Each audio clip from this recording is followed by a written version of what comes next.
The first photograph disappeared at 11:43 p.m. on a Tuesday in September, and nobody noticed for 6 days. I know because I was standing in the Senate press gallery when it happened, watching Senator Elias Crane deliver what should have been a forgettable speech about agricultural subsidies. My name is Vincent Harwick, and for 17 years I've worked security details that don't officially exist. The kind where your badge has no name and your uniform carries symbols that aren't in any military database. 6 cameras captured Senator Crane's speech. Professional broadcast equipment worth more than my annual salary. The feeds went out live to C-SPAN, were archived by the Congressional Record Office and downloaded by a dozen news organizations before midnight. Every single frame showed nothing but a flesh-colored blur where the senator's face should have been. The call came at 4:17 a.m. on the following Monday. A woman identifying herself as Coordinator 9 used an authentication code that made my blood run cold. Agent Harwick, report to Andrews Air Force Base within 90 minutes. Gate 17, bring nothing, tell no one. The file that appeared on my secure device was marked Threshold Clearance, compartmented beyond Top Secret. Opening it required 3 biometric confirmations and triggered protocols I didn't know existed. Senator Elias Crane's face could not be photographed. Not by professional cameras, not by cell phones, not by security systems. Every recording device produced the same result. A smooth, featureless blur where his features should be, and he wasn't the first. 9 weeks earlier, Judith Oakes, a retired teacher in Oregon, had called her daughter in panic because every photo showed her face as nothing but a smudge. Federal agents quietly removed her and transported her to a location the file described only as the facility. 6 weeks after that, Leonard Voss, a long-haul trucker, experienced the same phenomenon at a way station in Alabama. He was in federal custody within 6 hours. Senator Crane was the third case. The pattern was accelerating. At the bottom of the file, you have 73 minutes to report. Failure to comply will result in immediate termination of security clearance. I made it to Andrews with 11 minutes to spare. Gate 17 wasn't on any base map. I drove past the main terminal, past military hangars, until I reached a section of fence with a small placard showing a symbol I'd never seen. A simple door standing alone in an empty field. Inside a hangar that looked abandoned from the outside, 7 people waited. I recognized none of them. A man in his 60s, wearing an unmarked black uniform, stood with hands clasped behind his back. "You've all been read into threshold," he said without preamble. "That means you understand that what you're about to experience exists in a category beyond top secret. Threshold. Material legally does not exist. You cannot leak it because there is nothing to leak."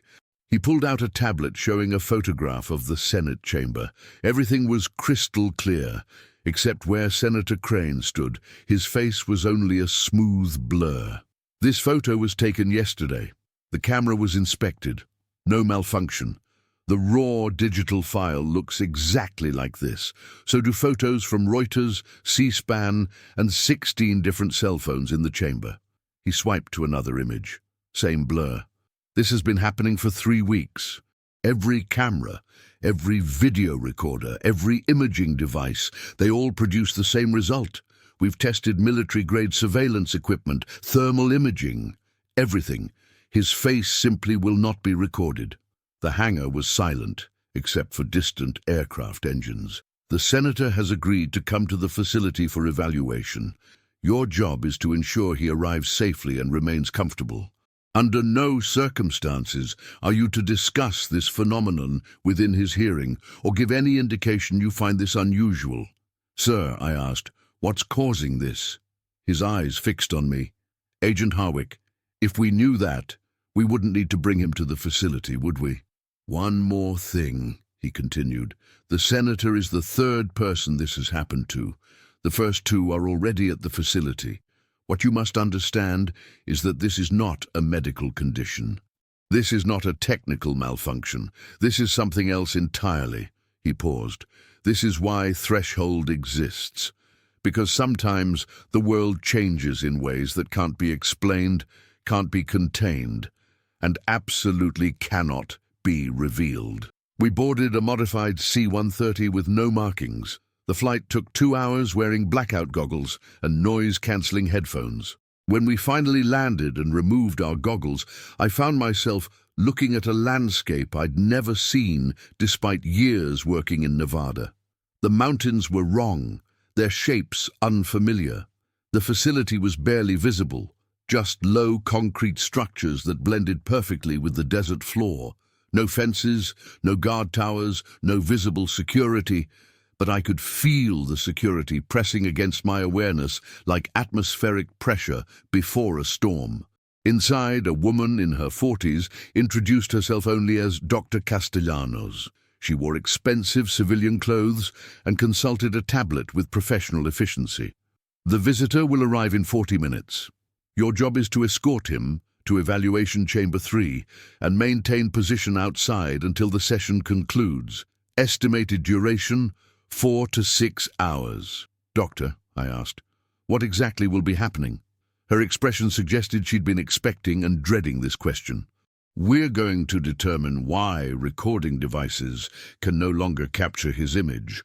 More importantly, we're going to determine whether this represents a threat to national security. How can someone's face not showing up on camera be a threat? Dr. Castellanos set down her tablet. Major, do you understand what it means when physical reality stops following consistent rules? When technology that has worked reliably for over a century suddenly fails in the presence of specific individuals? When the very concept of documentation, of proof, becomes impossible? I hadn't thought about it that way. Imagine someone commits a crime and they can't be photographed. Every security camera shows nothing but blur. How do you prosecute them? Now scale that up. Imagine that person is a senator with classified access, with the power to influence legislation, and there's no way to prove where they were or what they did, because cameras simply don't work around them.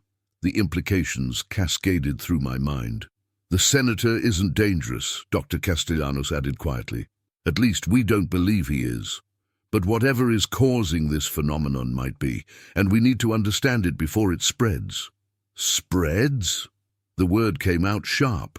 The first case appeared 9 weeks ago, the second case 6 weeks ago, the third case, our senator, 3 weeks ago. We're seeing an acceleration pattern. What happened to the school teacher and the truck driver? Dr. Castellanos glanced at the door. They're here, in the facility. In evaluation chambers. They've been here since their phenomena were identified. For 9 weeks? That's not evaluation. That's imprisonment.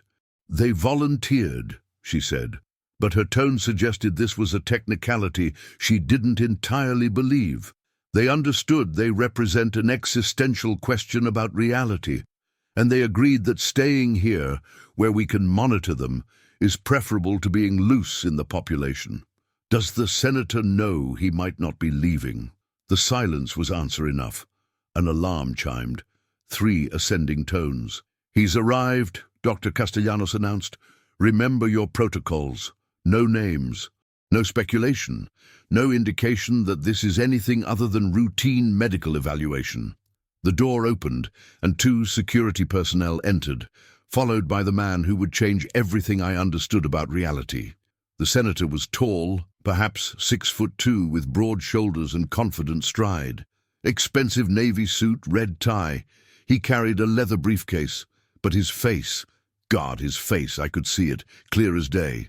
A distinguished man in his early 60s, grey hair immaculately styled, sharp features, intelligent eyes. I could see every detail. The slight asymmetry of his nose, the thin scar above his left eyebrow, the beginning of age spots on his temples. And yet simultaneously, I knew with absolute certainty that if I tried to describe him later, I wouldn't be able to. The details were slipping away even as I observed them, like trying to hold water in cupped hands. Gentlemen. Ladies, he said, his voice carrying practiced tones. I appreciate the escort, though this is more theatrical than I expected for a medical consultation. Dr. Castellanos stepped forward with a professional smile. "Senator, welcome to the facility. I'm Dr. Castellanos. I hope your flight was comfortable. As comfortable as a flight in a windowless military aircraft can be, though I notice you haven't told me exactly where we are. That's for security reasons. The work we do here is highly classified." The senator's eyes narrowed, detecting evasion, but he nodded. "I wasn't expecting quite this level of security for the camera situation. The phenomenon you're experiencing is unprecedented. We need to ensure our evaluation is conducted in a controlled environment, away from media attention." We fell into formation around them and walked through corridors of white tile that reflected fluorescent lights with painful intensity. We passed technicians who nodded to Dr. Castellanos but didn't make eye contact with any escorts. Evaluation Chamber 3 was not what I'd expected. Instead of medical equipment, it looked like a conference room merged with a television studio. 3 walls were lined with cameras, broadcast equipment, military surveillance gear, consumer devices, and prototype technology I didn't recognize. Every camera was pointed at a single chair on a platform in the center. Above, complex lights created shadowless illumination. The 4th wall was one-way glass with silhouettes of observers behind it. The senator stopped in the doorway. "This doesn't look like any medical facility I've ever seen." "We're not a traditional medical facility. Please have a seat. This will be easier to explain once we demonstrate the phenomenon." For a moment I thought he might refuse, but curiosity won out. He crossed to the chair and sat, placing his briefcase beside him with careful precision. "Before we begin," he said formally, "I want it on record that I'm here voluntarily, that I expect to be allowed to leave when this concludes, and that I reserve the right to terminate this session at any time." "Of course, Senator, this is entirely voluntary. Now, please sit naturally. We're going to activate the cameras." The cameras came to life, small red lights indicating active recording. "Senator, can you please state your name for the record?" He did. "Thank you. Now sit still for approximately 60 seconds while we record video from multiple angles." The minute that followed was the longest of my life. The senator sat motionless, expression between patient and irritated. The cameras tracked and recorded.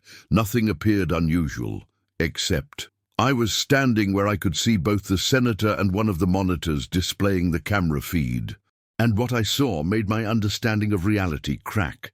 The monitor showed the chair, the platform, the well-lit chamber. Everything was captured in perfect clarity. But where the senator should have been, where I could clearly see him sitting, the image showed only a smooth, flesh-colored blur. "Jesus," I heard Specialist Martinez whisper. The senator turned to the monitor. His face went white. "That's not possible," he said, voice losing confidence. "That's not... Cameras don't do that." "Yet they are," Dr. Castellanos said gently. "Every single one. We've tested 47 different models. The result is always the same." The senator stood abruptly. The camera feeds struggled to track the movement.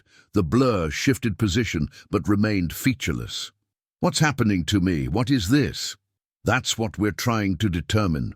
Please, Senator, I know this is disturbing, but you need to sit back down. You're telling me every camera in the world can't see my face anymore, and you want to run more tests?" He stopped mid-sentence, expression changing from panic to calculation, the politician in him reasserting control. "The other 2, he said quietly. "You mentioned there were 2 other cases. They're here, aren't they?" Dr. Castellanos hesitated. "You're not planning to let me leave," he said. It wasn't a question. "Senator, how long have they been here?" "The school teacher and the truck driver. Yes, I had my staff research this." "How long?" The commander finally spoke. 9 weeks and 6 weeks. The senator laughed without humor. "So this voluntary evaluation is actually indefinite detention." "Senator," Dr. Castellanos said carefully, "we're not your enemies. But whatever is happening to you is happening regardless of whether you're here. At least here we can monitor it, study it, and potentially find a way to stop it." "You've had 70 years and 47 cases," Crane replied. How's that working out? She didn't answer. I'll cooperate with your evaluation, he said finally. But I want to see the other two. I want to know what's really happening here. Dr. Castellanos exchanged a glance with the commander, who nodded slowly. Follow me. We descended in an elevator that dropped so far underground my ears popped twice. The doors opened to a vast chamber, at least 300 feet across. The ceiling curved upward in a perfect dome, its surface covered with glowing lines that pulsed like neural pathways. But the center captured my attention. 3 glass enclosures arranged in a perfect triangle around a central pillar of light-absorbing blackness. And in 2 enclosures, people. A woman in her 70s, grey-haired, reading a book. A man in his 50s, heavy-set and bearded, pacing his enclosure. Judith Oakes and Leonard Voss, Dr. Castellanos said. And the 3rd chamber is prepared for you, Senator. Crane stared. You're keeping them in cages. We're keeping them in controlled environments where we can monitor every parameter. Those enclosures have full life support, comfortable living arrangements, everything they need. Everything except freedom. They volunteered. Did they? Crane walked toward the enclosures. Or did you give them the same choice you're about to give me? Cooperate or be detained anyway? He reached Judith Oakes's enclosure and placed his palm against the glass. She looked up from her book and smiled sadly. You're new, she said through speakers. How long have you been blurred? 3 weeks. You? 9 weeks and 4 days, though I've stopped counting. Why? She held up her book. The pages were blank. Because I'm forgetting how to read. Not all at once, just little pieces at a time. First proper nouns, then adjectives. Now entire sentences look like squiggles. In another few days I'll forget that books are supposed to make sense. Crane's face went white. You're losing language. Language, memories, identity, all of it, piece by piece. Leonard over there is further along. He forgot his wife's name yesterday.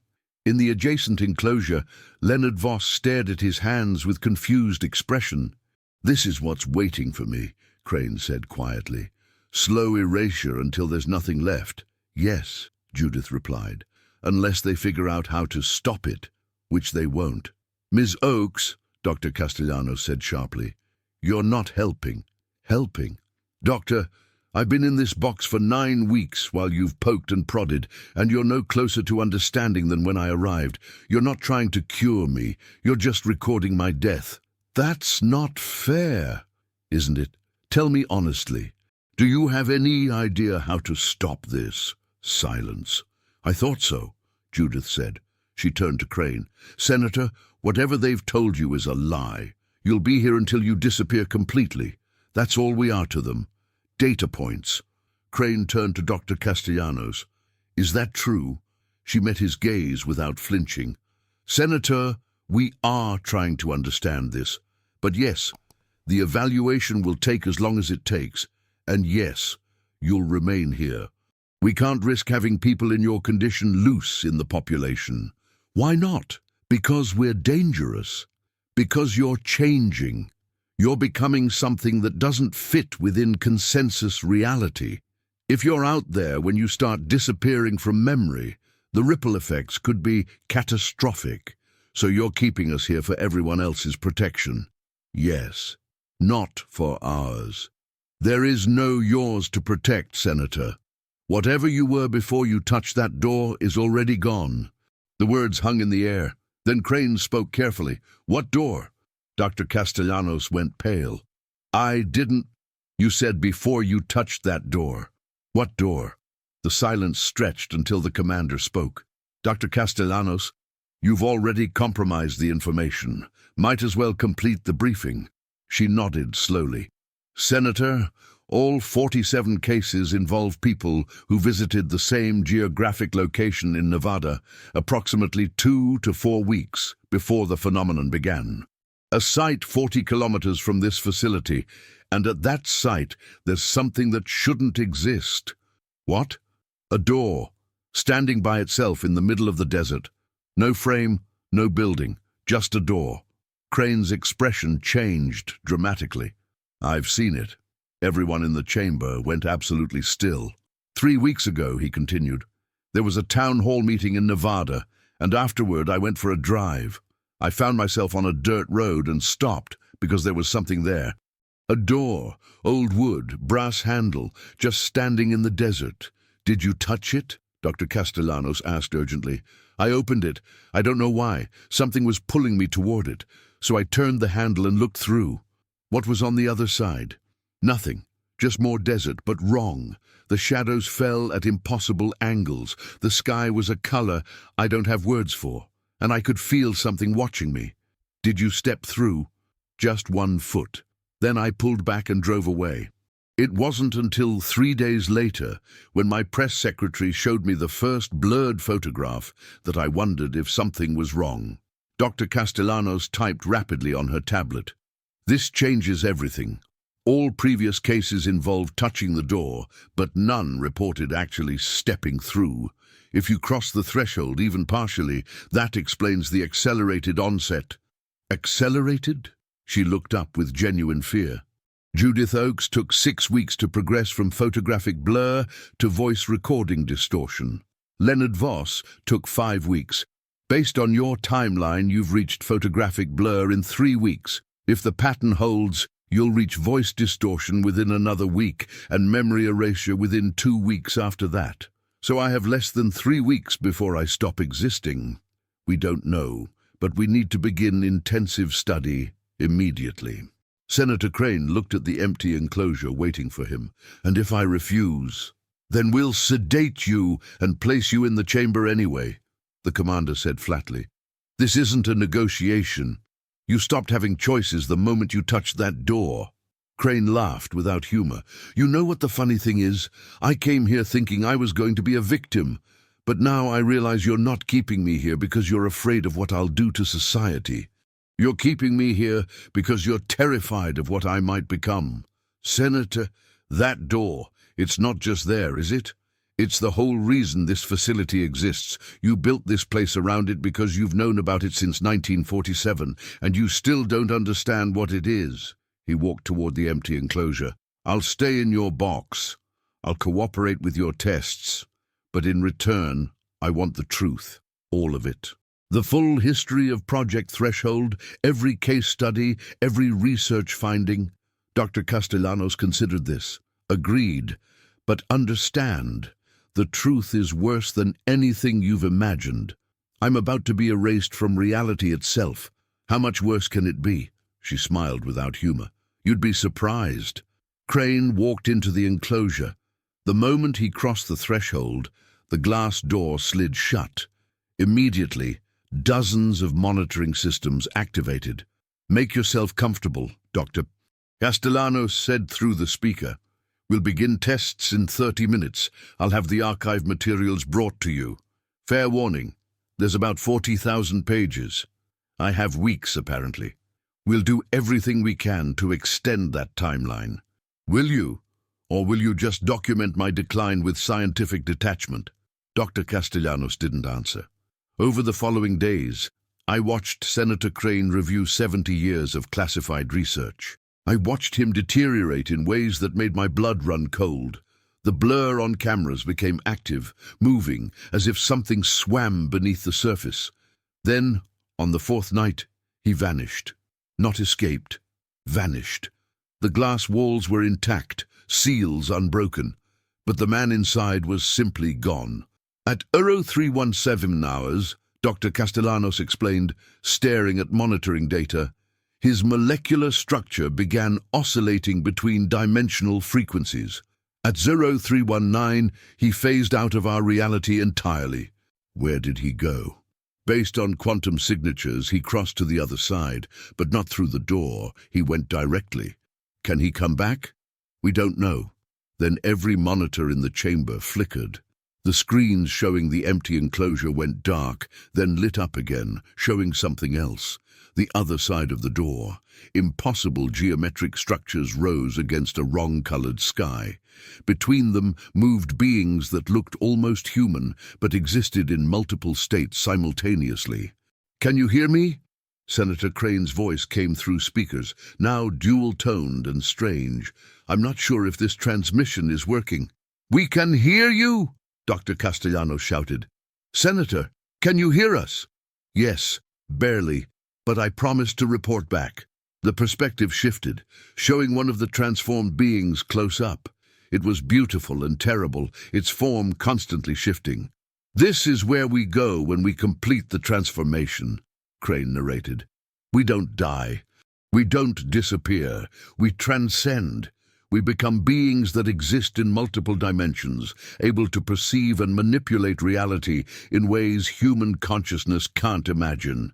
"Senator," Dr. Castellanos said urgently, "can you tell us why this happens?" "Because reality is more fluid than you understand.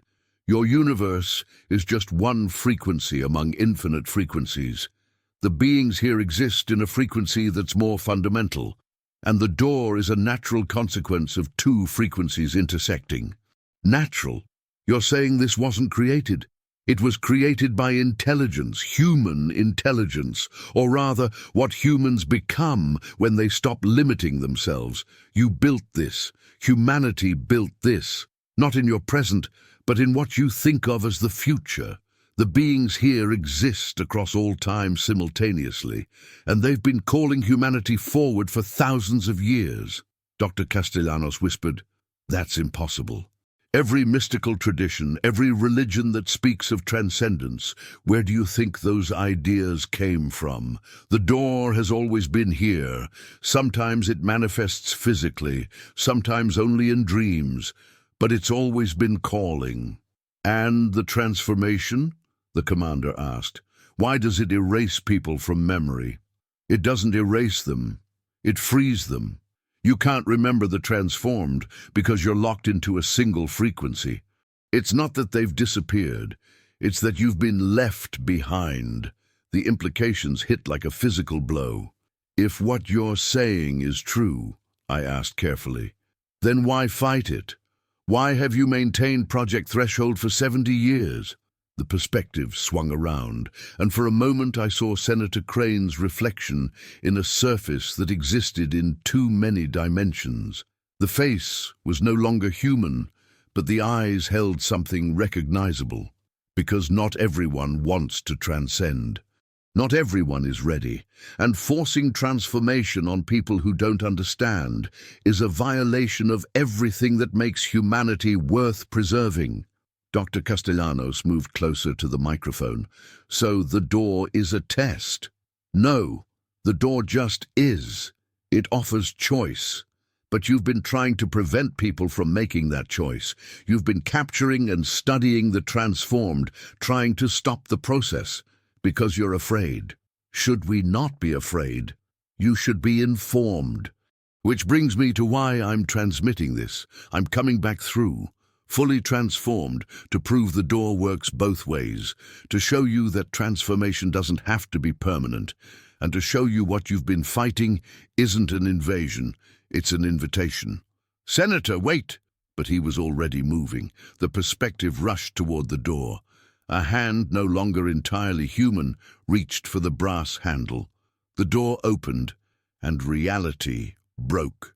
Every monitor exploded with light so intense I threw my arms up. The sound wasn't exactly sound. It was pressure that resonated in my bones. When the light faded, Senator Elias Crane was standing in his enclosure. But he wasn't alone. The glass walls were gone, and standing around Crane in a perfect circle were 7 figures that made my brain hurt to perceive. They looked almost human, but wrong, too tall, too graceful, existing in too many places at once.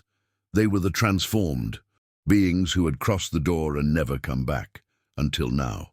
"Dr. Castellanos," Senator Crane said, voice perfectly clear despite everything he'd become. "You asked what happens when someone completes transformation and returns. The answer is, we bring back the truth." One figure stepped forward, Judith Oakes. She looked 30 years younger, refined and perfected, radiating light that existed outside normal frequencies. "We've been trying to tell you for 70 years, she said, voice carrying impossible harmonics. The transformation isn't a threat. It's a gift. Leonard Voss is here too, Crane gestured, along with 5 others from previous cases. They're all still themselves, still individuals, still conscious, but more. A third figure spoke. Dr. Marcus Wayland, the first Threshold director. You disappeared in 1953. Dr. Castellanos went white. We thought you'd been erased completely. I was never erased, Nadia. I evolved, and I've been watching you struggle for 70 years because you're too afraid to take the final step. The figure moved closer. But you don't have to be afraid anymore. Dr. Castellanos stepped backward. No, I've seen what transformation does. You've interpreted transformation as loss because you can only perceive absence, never addition. But we're offering you the chance to see for yourself. I don't want to transform. Then don't. That's always been your choice, but stop preventing others from making their choice. Senator Crane stepped forward. That's why I came back, to prove the door offers choice, not inevitability. I've transformed, but I'm still me, still Elias Crane, just more. How much more? I asked. Crane turned to look at me, and when our eyes met, I saw. For a fraction of a second, my consciousness expanded, and I perceived what he perceived. The chamber existed as infinite variations simultaneously. People around me weren't just bodies, but 4-dimensional objects, their entire histories visible at once. Reality was fluid, malleable, responsive to consciousness.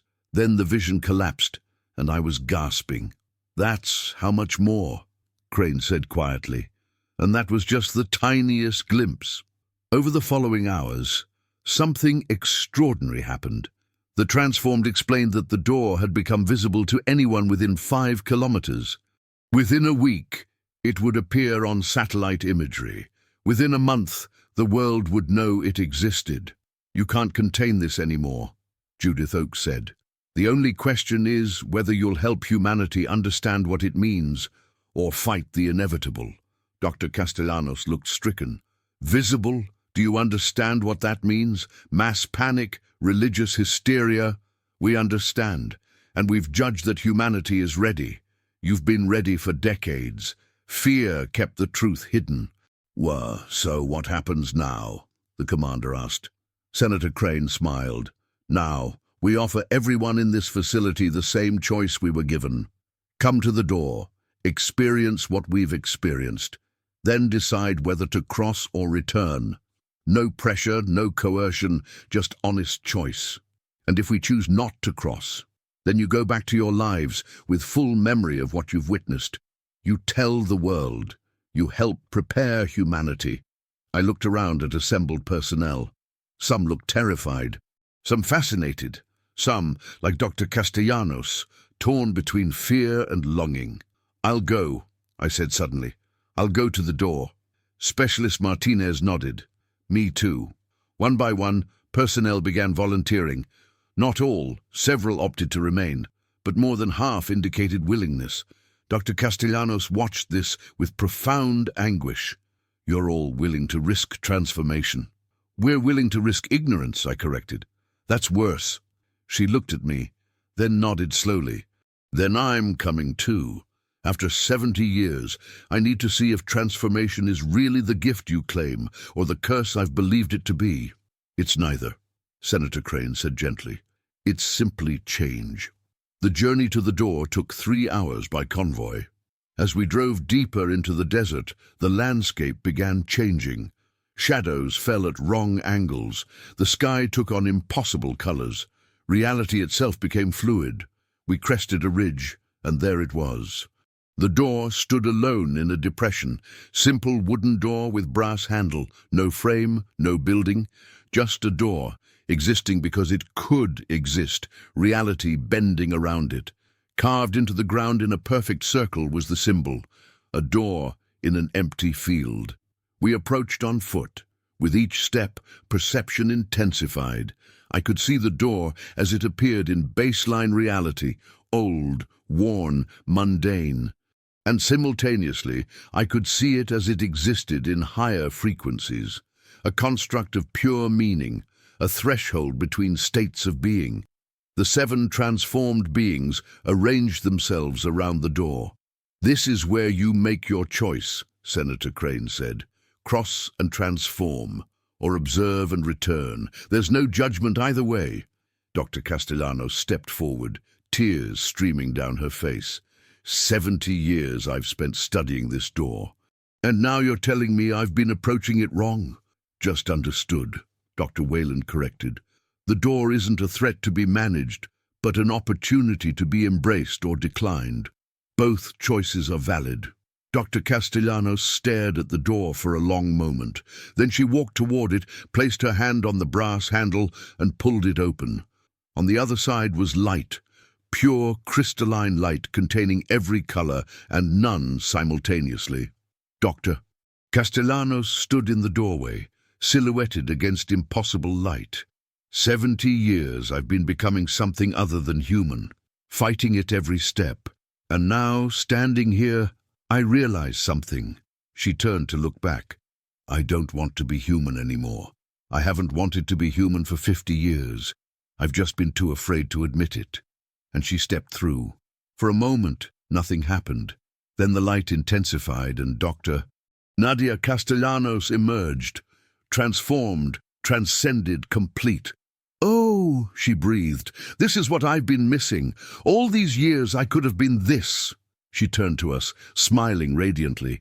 Come see what you've been protecting yourselves from. It's not death, it's not loss, it's more." I found myself moving forward. My hand touched the brass handle. It was warm, vibrating, alive. "What do you see on the other side?" I asked Dr. Castellanos. She struggled to find words. "I see what you could be, what humanity will be when it stops clinging to limitation. I see beauty and complexity and existence on scales you can't imagine. I see home." I turned the handle and pulled the door open.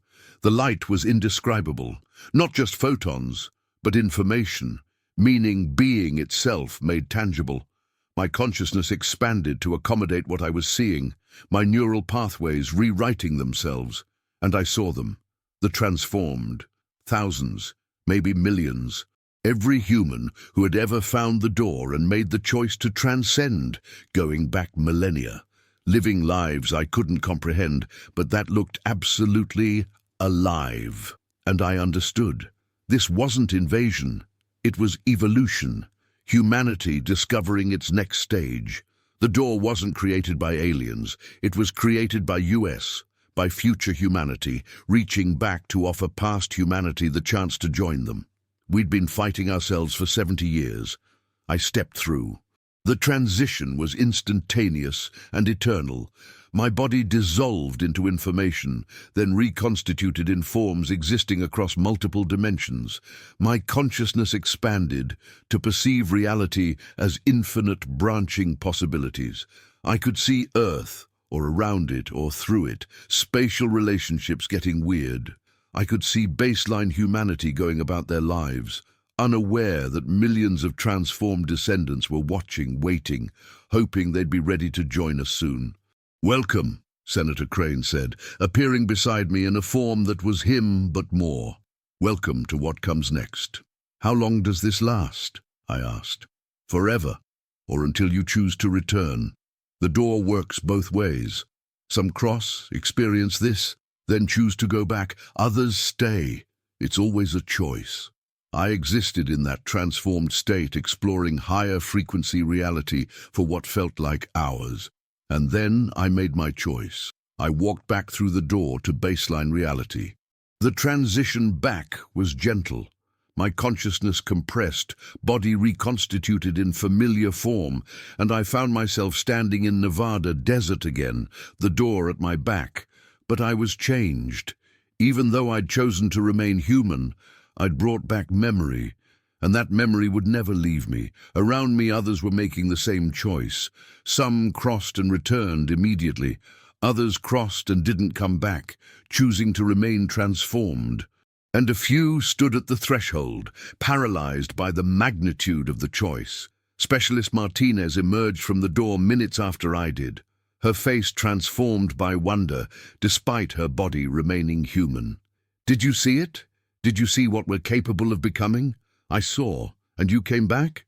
For now, but I won't forget, and I won't stop others from crossing if they're ready." By the time the sun set over that wrong-colored desert, approximately 60% had chosen to return to baseline humanity, while 40% remained transformed. Dr. Castellanos didn't come back.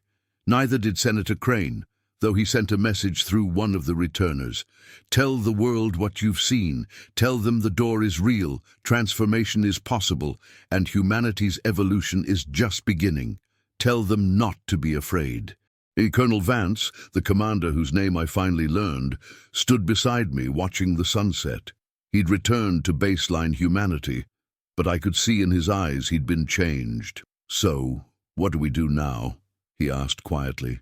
Project Threshold was built on the assumption that transformation was a threat, but if it's the next stage of human evolution, then everything we've been doing for 70 years was wrong. "Not wrong," I corrected. "Incomplete. You were trying to protect humanity from something you didn't understand. Now we understand. Now we can help people make informed choices." "You're talking about disclosure, about telling the world. The transformed already made that choice for us. The door is visible now. Within weeks, someone's going to find it and broadcast it to the world. We can either get ahead of that story and provide context, or we can let humanity discover the truth without guidance." He nodded slowly. "Then we need to prepare. Statements, briefings, evidence. We need to show the world that transformation is real, that it's a choice, and that it's not the end of humanity, but the beginning of something new." Over the following weeks, that's exactly what we did. The existence of the door was announced jointly by the United States government and the Transformed Collective. The announcement caused exactly the chaos and wonder you'd expect. Religious leaders declaring it everything from divine gift to satanic temptation. Scientists scrambling to study the phenomenon. Philosophers debating the implications for human identity. But slowly, gradually, humanity began to accept the truth. The door was real.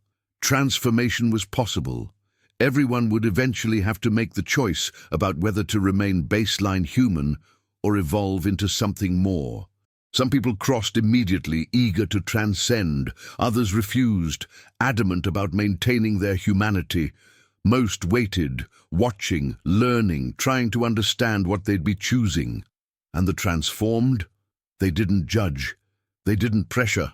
They simply waited with infinite patience, knowing that eventually, when each person was ready, they would make their own choice about whether to walk through the door standing alone in the Nevada desert. I returned to my duties, but everything had changed. I could no longer look at reality the same way. I knew what existed just beyond normal perception. I knew that human consciousness was capable of so much more than we'd ever imagined. And I knew that someday, when I was ready, I would walk through that door again. But not yet. For now, I had work to do. Helping humanity understand. Helping people prepare for the choice they'd all eventually face. Serving as a bridge between baseline humanity and what came next. 6 months after the door's public revelation, I stood in the Senate press gallery again, watching a new senator give a speech about agricultural subsidies. It was remarkably similar to the speech Senator Elias Crane had been giving the night everything changed. But this time, all the cameras worked perfectly. This time, every face was visible, because now humanity knew. We knew that some faces wouldn't record because those people had chosen something beyond human. We knew that the blurred faces on our screens weren't errors or failures. They were choices, and knowing that changed everything. I pulled out my phone and took a photo of the Senate chamber. Every face was clear. Every person was documented. Reality was behaving exactly as expected, for now. But I could feel it. A subtle pressure at the edge of perception. More people were choosing transformation every day. More humans were discovering what they could become if they stopped limiting themselves to 3 dimensions and linear time. The door was calling, and one by one, humanity was answering. Not with fear, not with resistance, but with curiosity, with courage, with the same drive to explore and transcend that had pushed our species from caves to cities to space. We were evolving, not through biology or genetics, but through choice. And that, I realized, was the most human thing of all, to see what we could become and choose it freely, without coercion, without inevitability, but simply because we wanted to know what existed beyond the limits we'd always accepted. Senator Crane had been right. The transformation wasn't a threat. It wasn't even really a transformation in the traditional sense. It was an invitation to become what we'd always had the potential to be. And humanity, in its stubborn, curious, impossible way, was accepting that invitation. One person, one choice, one step through the door at a time. I put my phone away and left the Senate building, walking out into Washington sunlight that suddenly seemed brighter, more vibrant, more real than it ever had before, because I knew now what it could be. I knew what we could be. And someday soon, when I was ready, I would walk through that door and join the others who had chosen to become more than human. But not today. Today I had work to do, people to help, truths to share. Today I would remain human, but a human who knew, and that knowledge made all the difference. 3 years later, I stood before the door again. This time, I wasn't escorting anyone. I wasn't investigating anything. I wasn't documenting phenomena or maintaining security protocols. This time, I was there for myself. The door stood exactly where it had always been, unchanged and unchanging. But the landscape around it had transformed dramatically. Where once there had been only empty desert, now there was something like a way station, a place where people gathered to contemplate their choice, to speak with the transformed, to understand what they would be accepting or refusing. Thousands of people came here every day. Some crossed immediately. Others came repeatedly over months or years before finally making their decision, and some came once, observed, and never returned, content with their baseline humanity. All choices were honored. All paths were valid. I walked past the gathering areas, past the information centers where transformed humans explained what existed on the other side, past the meditation spaces where people sat in silence, contemplating the most important decision they would ever make. And I walked up to the door. Senator Elias Crane was there, in his transformed state, waiting. He'd taken to serving as a guide for those approaching the threshold, not to pressure or persuade, but simply to answer questions and offer reassurance. "Vincent," he said, recognizing me despite the 3 years that had passed. "You came back. I told you I would. Eventually. Are you ready?" I looked at the door. Simple, wooden, impossible. Then I looked at Crane, at what he'd become. Beautiful and terrible and absolutely alive in ways that baseline humanity couldn't achieve. "Yes," I said simply, "I'm ready. Do you understand what you're choosing? What you'll be giving up?" "I'm not giving up anything," I replied. "I'm gaining everything. That's what you taught me. That's what I've spent 3 years helping others understand. And now it's time to stop being the guide and become the explored." Crane smiled. "Then welcome home, Vincent. Welcome to what comes next." I reached for the brass handle. It was warm beneath my palm, vibrating with potential, with possibility, with the accumulated consciousness of millions of humans who had made this choice before me. I turned the handle. I opened the door, and I stepped through into light. The transformation was instantaneous and eternal, painful and ecstatic, ending and beginning all at once. My consciousness exploded outward, perceiving dimensions I hadn't known existed, realities I couldn't have imagined, possibilities that stretched infinitely in all directions. I could see Earth below, know around, know through. Spatial relationships losing meaning when you existed in more than 3 dimensions. I could see baseline humanity going about their lives, and I could see the transformed humans watching over them with love and patience. I could see the past, the moment the door first appeared, the moment humanity first touched it, the moment I'd first escorted a senator whose face cameras couldn't capture. I could see the future, a humanity spread across dimensions, evolved beyond current comprehension, still recognizably human, but so much more. And I could see now, this eternal moment where past and future collapsed into a single, infinite present. Welcome, thousands of voices said as one, and I recognized them all. Senator Crane, Dr. Castellanos, Judith Oakes, Leonard Voss, every person who had ever chosen transformation, their consciousness interconnected but still individual, still themselves, just more. Welcome to what humanity has always been capable of becoming. Welcome to what we've been calling you toward for thousands of years. Welcome home. And I understood, finally and completely, why the cameras had refused to record Senator Crane's face. Because he'd already been more than what cameras could capture. Because he'd already been transforming into something that existed beyond the frequencies that recording technology could perceive. Because he'd been becoming what all humans were meant to become, not through force or invasion or external pressure, but through our own choice, our own courage, our own infinite capacity for evolution. The cameras hadn't failed. They'd simply stopped recording the lies we told ourselves about limitation. I existed in that transformed state for a subjective eternity, though in baseline reality, only moments passed. I explored higher dimensions, communicated with transformed humans across all of history, learned to perceive and manipulate reality in ways I'd never dreamed possible. And then, knowing I could return to baseline humanity if I ever chose, knowing the door would always work both ways, I made my final decision. I stayed. Not because I had to, not because I was forced or tricked or corrupted, but because I'd seen what humanity could become, and I wanted to be part of that future. I wanted to be more.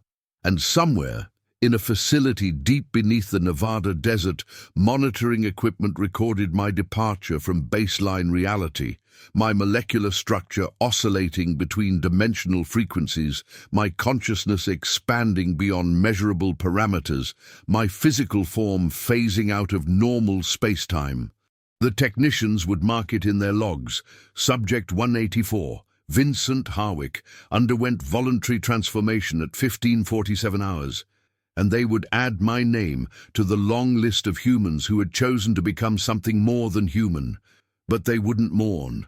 They wouldn't fear, because by then, 3 years after the door's public revelation, humanity had learned the truth. We weren't losing people to transformation.